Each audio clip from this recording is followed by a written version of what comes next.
Welcome to Simply Explained English. I am Lisa. And I'm Eric. Do you want to improve your English easily? If so, you're in the right place. So let's get started and make English easy. So Eric, what are the words today? The first word today is a mess. Then we will continue with to be swamped with and disobey. Then to mess up. And the final one is turn over a new leaf. Okay, let's start with the first word, Eric.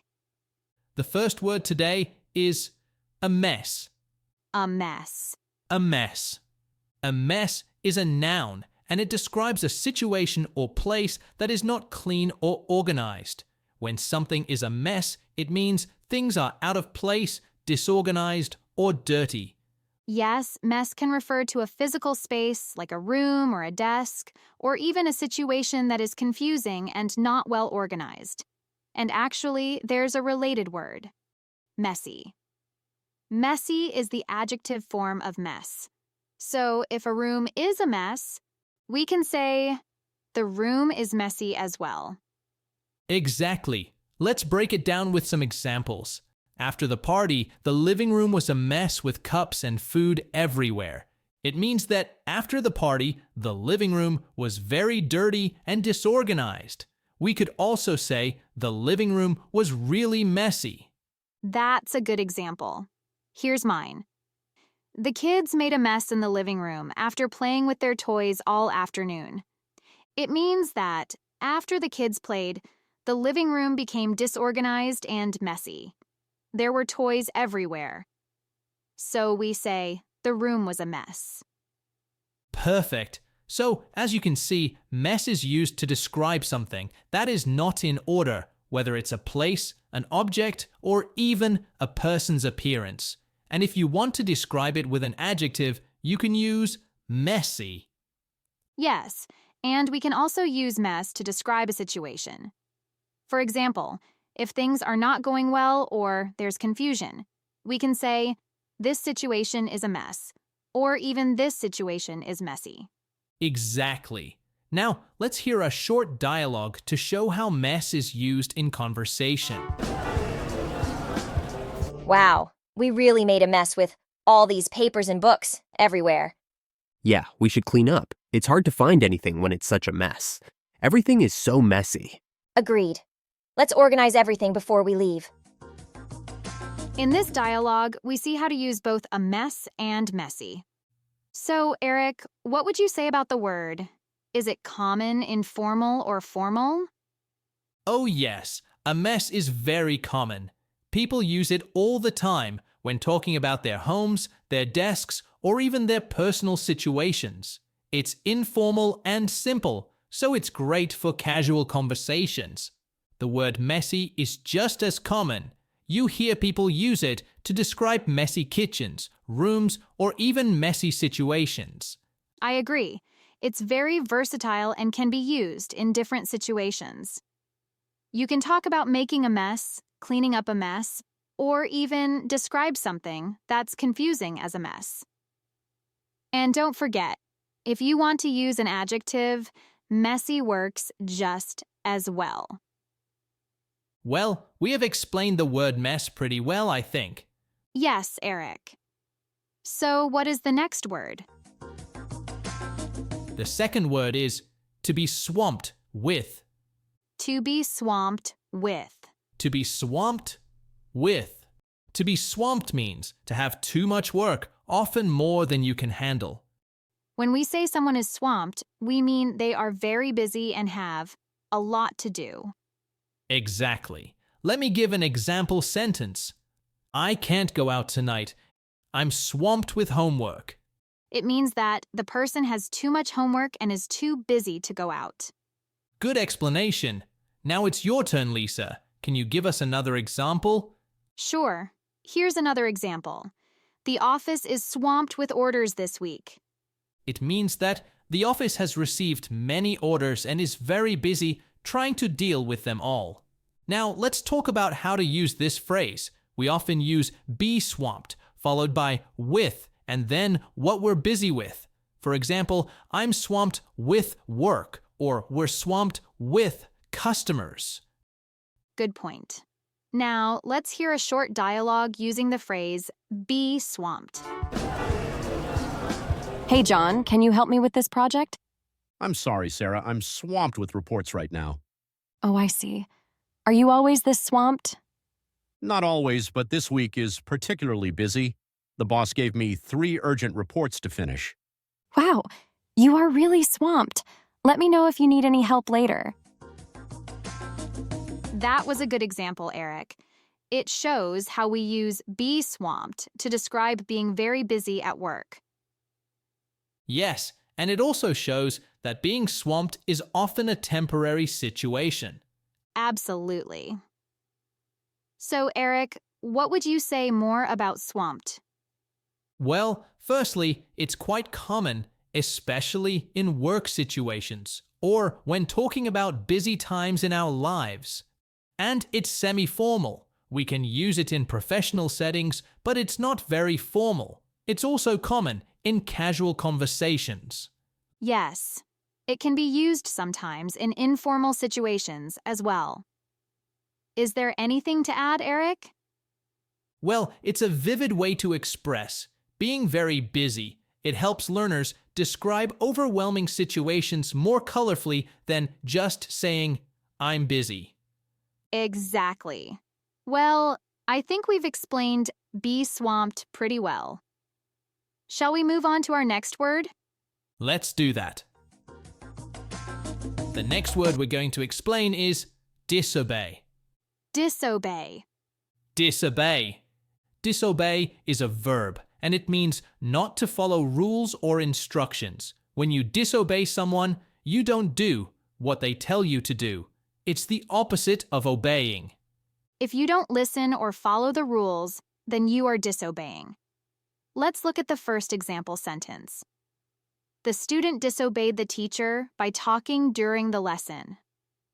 It means that the student didn't follow the teacher's rule to stay quiet. So, they disobeyed the teacher. Here's another example. If you disobey the traffic laws, you might get a ticket. This means that if you don't follow the traffic rules, like driving too fast or not stopping at a red light, the police might give you a ticket as a punishment. Let's talk a bit more about how to use disobey. You can also use it with a person or a rule, like disobey your parents or disobey the law. Yes, and it's important to know that disobey is usually negative because it means you are not following the rules or doing what you are supposed to do. Now, let's move on to a short dialogue to show how disobey can be used in a conversation. Max is a good dog, but sometimes he disobeys me when I tell him to sit. Oh, that happens to my dog too. Sometimes he just doesn't want to listen and disobeys my commands. I guess dogs like to have their own way sometimes.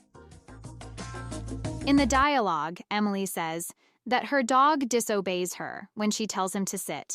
This means that the dog doesn't listen or follow her instructions. Yes, and Tom says dogs behave in that way sometimes. That's right. So, Eric, do you think disobey is a common word in English? It's not the most common word, but it's useful when you're talking about rules or instructions. You'll often hear it when talking about kids, pets, or even laws. I agree. It's a good word to use when you want to be clear that someone didn't follow an important rule or instruction. It's also common when talking about breaking the law. Exactly. So remember, when someone doesn't follow a rule or instruction, you can say they disobey. That's it for the word disobey. Let's move on to the next word. The next word is mess up. Mess up. Mess up. Mess up is a phrasal verb. It has 2 meanings. First, to make a mistake or to do something badly. The second one is make something untidy or disorganized. When we say someone messed up, we mean they made a mistake or did something wrong. Let's give some examples. Here's mine. She accidentally messed up the cake by adding too much sugar. It means that she made a mistake while baking the cake. She put in too much sugar, so the cake didn't turn out well. This was the first meaning of mess up. Now it's your turn, Eric. Can you give us another example? Sure. Here's another example. Don't mess up your room. I just cleaned it. It means that you shouldn't make your room untidy or disorganized because it was just cleaned. This is the second meaning of mess up. Good example, Eric. Now, let's hear a short dialogue using the phrase mess up. How did your job interview go? Honestly, I messed up. I was so nervous that I forgot to answer one of the questions correctly. Don't worry. Everyone messes up sometimes. I'm sure you still did great. That was a good dialogue. Lisa, it shows how we use mess up to talk about mistakes in different contexts. That's right. So, Eric, do you think mess up is a common phrase in English? Oh yes, it's very common in everyday conversations, especially among friends or in casual situations. I agree. Is it more formal or informal? It's definitely informal. We wouldn't use it in formal writing or professional settings. There are more formal ways to say the same thing. Additionally, it's a versatile phrase that can be used in many situations. It's helpful for talking about mistakes or things going wrong in a casual way. It's also good for learners to know because they might hear it in everyday English or in movies and TV shows. Exactly, Lisa. Well, I think we've explained mess up pretty well. Shall we move on to our last word today? Yes, let's do that. The last word today is turn over a new leaf. Turn over a new leaf. Turn over a new leaf. Turn over a new leaf is an idiom that means to make a big positive change in your life or in your behavior. When you turn over a new leaf, you decide to stop doing bad things and start doing good things. Exactly. It's often used when someone wants to improve their habits or actions. Now, let's look at the first example sentence. After missing so many classes, John decided to turn over a new leaf and attend school every day. It means that John used not to go to classes, but now he wants to change his behavior. He will start going to school every day and be more responsible. Good example. Here's another example. She used to eat a lot of junk food, but now she's turned over a new leaf and eats healthy meals. This means that she used to have bad eating habits, but now she has decided to change and eat healthier food. Perfect. Now, let's move on to a short dialogue to show how turn over a new leaf can be used in a conversation. I heard, you're trying to turn over a new leaf this year. What's your plan? Yeah, I'm going to start exercising more and quit smoking. It's time to turn over a new leaf and get healthy. That's awesome. I hope everything goes well for you. In the dialogue, Mark says he wants to turn over a new leaf by exercising more and quitting smoking. This means he is trying to make positive changes in his life. Yes, and Amy supports his decision. So, Eric, what would you say about turn over a new leaf? It's fairly common, especially when people talk about big changes in their lives, like starting new habits or trying to be a better person. I agree. It's a helpful phrase when you want to talk about positive changes. It also gives the feeling of hope, like you're starting fresh and trying to do better.